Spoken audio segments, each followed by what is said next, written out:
अब हमने जो टॉपिक पढ़ना है that is shock, haemorrhage and transfusion. सबसे पहले शॉक की डेफिनेशन बताते हैं कि shock is a systemic state. इसमें ना टिश्यू परफ्यूजन लो हो जाती है, टिश्यू को ब्लड सप्लाई नहीं मिलती। ब्लड सप्लाई नहीं मिलती तो मतलब ऑक्सीजन भी नहीं मिल रही, ग्लूकोज भी नहीं मिल रहा।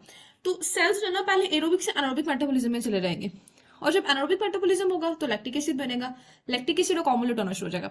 अब नेक्स्ट डेफिनेशन के बाद पैथोफिजियोलॉजी की बात की। पैथोफिजियोलॉजी ना आपने 3 लेवल पे इसकी याद करनी है, सेलुलर लेवल पे, माइक्रोवास्कुलर लेवल पे और सिस्टेमिक। मतलब वो जो सेल है जिसको इस्कीमिया फेस करना पड़ा है शॉक की वजह से, वो उसमें क्या चेंजेस आएंगे। फिर आप माइक्रोवास्कुलर लेवल पे ये देखोगे कि जो उस टिश्यू के एरिया की सारी वेसल्स हैं, माइक्रो वेसल्स हैं, उनमें क्या चेंजेस आएंगे।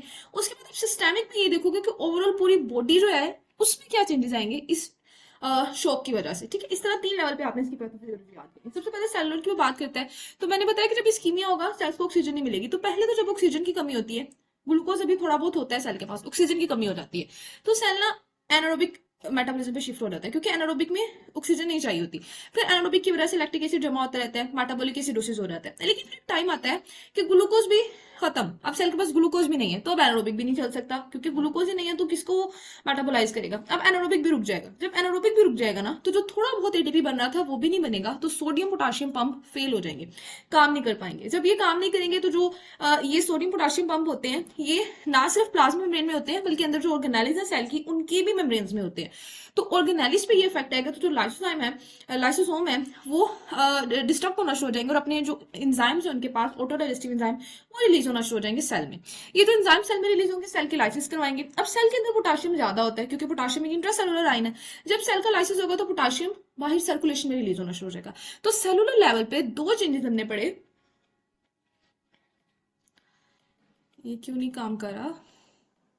अच्छा, सेलुलर लेवल पे हमने 2 चेंजेस पढ़े। एक मिनट। ठीक है, सेलुलर लेवल पे हमने 2 चेंजेस पढ़े। एक पढ़ा मेटाबॉलिक एसिडोसिस, ठीक है, एक पढ़ा मेटाबॉलिक एसिडोसिस। दूसरा हमने क्या देखा,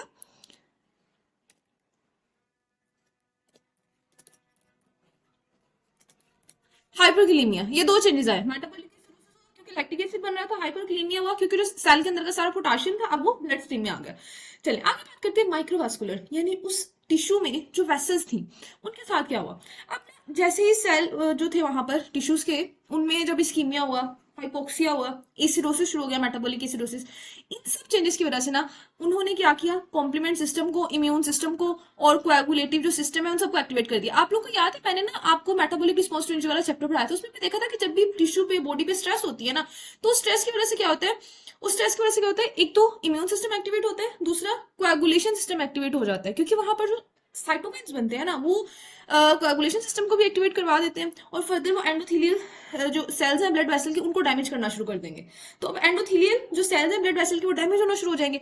वो जब डैमेज होंगे, उनकी इंजरी होगी, तो फर्दर जो है ना वो इम्यून और कोएगुलेशन सिस्टम एक्टिवेट होगा। यानी एक तो पहले टिश्यू स्ट्रेस की वजह से कोएगुलेशन सिस्टम और इम्यून सिस्टम एक्टिवेट हुआ, उस कोएगुलेशन सिस्टम ने, इम्यून सिस्टम ने एंडोथेलियल सेल का डैमेज करवाया, उस डैमेज की वजह से फर्दर ये चीजें एम्पलीफाई हो गई। ठीक है, और साइटोकाइंस वहां पे बहुत ज्यादा बन रहे हैं, और वहां पे ऑक्सीजन फ्री रेडिकल्स बन रहे हैं, इन्फ्लेमेशन शुरू हो गई है उस एरिया में। अब जैसे ही इन्फ्लेमेशन शुरू हो रही है, तो ये जो साइटोकाइंस वगैरह हैं, ये वेसल्स को भी लीकी बना देते हैं, उस टिश्यू की वेसल लीकी हो जाती है, जिसकी वजह से जो ब्लड वेसल का फ्लूइड है वो सारे इंटरस्टिशियम में जमा हो जाएगा। अब एक तो पहले ही परफ्यूजन नहीं हो रही थी ऑक्सीजन की, क्योंकि ब्लड बहुत कम जा रहा था टिश्यू के पास, ऑक्सीजन बहुत कम परफ्यूज हो रही थी, ग्लूकोज, न्यूट्रिएंट सारे।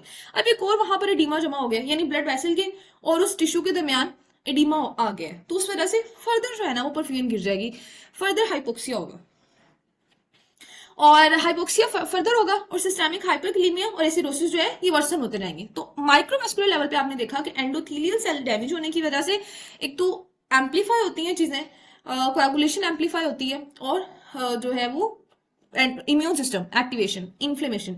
दूसरा हमने देखा कि जब ये लीकी हो जाते हैं ना वेसल्स, जब लीकी की वजह से इनके अंदर का जो फ्लूइड है, जो डिफरेंट प्रोटीन्स है, वो सारी रिलीज होती हैं। जब वो रिलीज होती हैं तो वो फर्दर हाइपोक्सिया को वर्सन कर देती हैं। ठीक है, ये आपने माइक्रोवास्कुलर के लिए 2 चीजें याद रखनी। अब बात करते हैं सिस्टमिक लेवल पे। ठीक है, हमने टिश्यू के लेवल पे कर लिया कि लेट्स सपोज कि इस वक्त स्किन को सप्लाई नहीं मिल रही थी, क्योंकि आपको पता है जब शॉक की कंडीशन में पेशेंट जाता है, तो वो अपने जो वाइटल ऑर्गन्स है उनको तो बहुत ज्यादा जो है ना वो देर तक जो है वो ब्लड सप्लाई कर रहा होता है, मतलब बहुत देर तक वो सपोर्ट करता है उनको, किडनी को, लीवर को नहीं सॉरी, किडनी को, हार्ट को, ब्रेन को, वो बहुत देर तक सपोर्ट करता है कि इनको सप्लाई मिलती जाए। लेकिन जो स्किन है, जो जीआईटी है, ये ऐसी टिश्यू है जिनमें बहुत जल्दी जो है ना वो इनको इस्कीमिया फेस करना पड़ता है।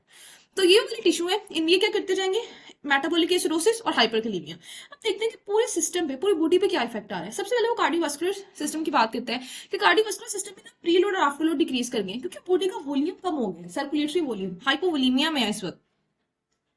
अच्छा, अब उसके अच्छा हाइपोवोलेमिक शोक ना भी हो ना, दूसरी तरह का भी शोक हो, तो उन सब में भी यही होता है कि प्रीलोड डिक्रीज, या तो वेसल्स जो है वो डायलेट कर गई हैं, एक शोक की हम टाइप देखेंगे, लेकिन वो उनमें भी यही रहा होता है कि प्रीलोड और आफ्टरलोड डिक्रीज कर गए हैं, ठीक है। अच्छा, अब जब ये ऐसा होता है ना, तो हार्ट क्या करता है, पैरोरिसेप्टर जो वहां पे रहना वो एक्टिवेट हो जाते हैं। वैसे से आपको पता है पैरोरिसेप्टर मौजूद होते हैं, वो फील करते हैं, वो सेंस करते हैं कि भाई प्रेशर गिर रहा है, तो वो एक्टिवेट हो जाते हैं। जब वो एक्टिवेट हो जाते हैं तो वो सिंपैथेटिक रिस्पॉन्स एक्टिवेट करवाते हैं, हमारा ब्रेन सिंपैथेटिक एक्टिविटी करता है, और वो सिंपैथेटिक एक्टिविटी क्या करवाती है, कैटाकोलामिन की सिक्रेशन करवाती है।